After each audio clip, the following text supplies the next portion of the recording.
साथियों, मैं एडवोकेट अजीत यादव आज आप सभी को बताऊंगा कि अगर आप किसी बिल्डर से फ्लैट लेते हैं और बिल्डर पोजीशन देने में आपको देरी करता है,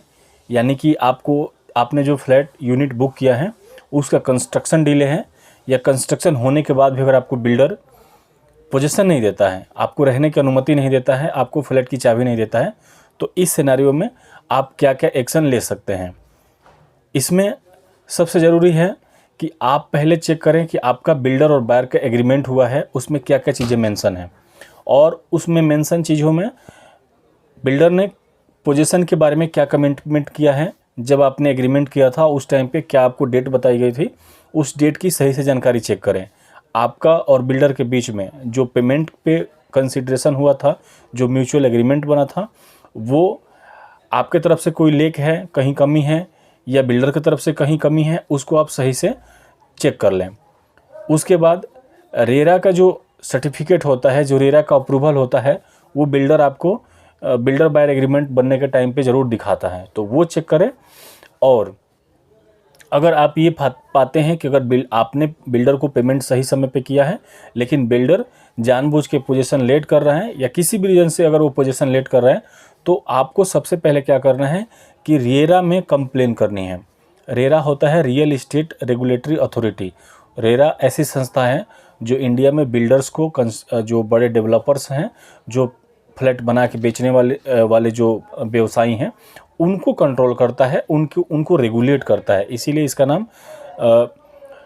रियल इस्टेट रेगुलेटरी अथॉरिटी रखा गया है और ये एक्ट 2016 में इंडिया में आया था।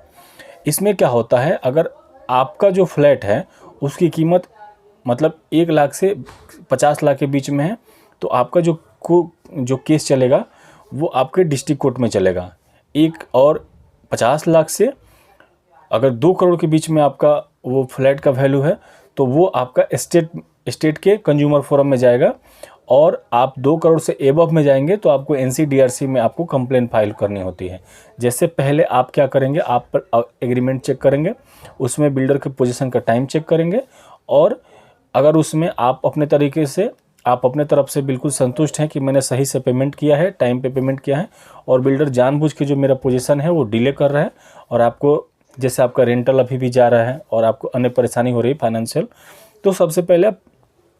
रेरा में कंप्लेन करेंगे। रेरा उस बिल्डर के अगेंस्ट जो एप्रोप्रिएट एक्शन होगा वो लेगा। उसके बाद आप कंज्यूमर कोर्ट में जाएंगे, जो मैंने 3 जगह बताएं, और फाइनेंशियल कंडीशन के ऊपर होता है कि वो कैसे कैसे आपका फ्लैट का वैल्यू है, उसके अकॉर्डिंग आप कंज्यूमर कोर्ट में जाते हैं। उसके बाद से आपको क्या करना होता है, जो सेकेंड आपको स्टेप लेना होता है वो लेना होता है कि आप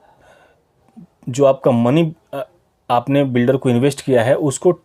वापस लेने के लिए आपको रिकवरी का सूट डालना होता है। सिविल कोर्ट में फंड रिकवरी के लिए सूट डालना होता है। अगर वो सूट डालते हैं तो उस पर कार्रवाई होती है और बिल्डर को कॉल किया जाता है नोटिस भेज के, और आपका जो पैसा है वो रिफंड दिलवाया जाता है। चौथा और आखिरी एक्शन क्या होता है, जब आप उसमें पैसा किसी बिल्डर को लगा दिए और बिल्डर आपका जो फ्लैट है उसका पोजीशन आपको नहीं दे रहा है, बार बार आपको एक नया डेट दे रहा है या आपको फॉल्स प्रॉमिस कर रहा है, आपका पैसा रोक के रखा हुआ है, तो इस सिनेरियो में आप सिविल और क्रिमिनल दोनों नेचर का केस आप चाहें तो थाने से कर सकते हैं जहां पे आप रहते हैं या जहां बिल्डर रहता है उस लोकेशन से, या आप चाहें तो डायरेक्ट कोर्ट से क्रिमिनल केस भी फाइल करके और बिल्डर के खिलाफ कानूनी कार्रवाई आप कर सकते हैं। अगर इस आपके बिल्डर के अगेंस्ट जो आपकी लड़ाई है और आपका जो पैसा फंसा हुआ है,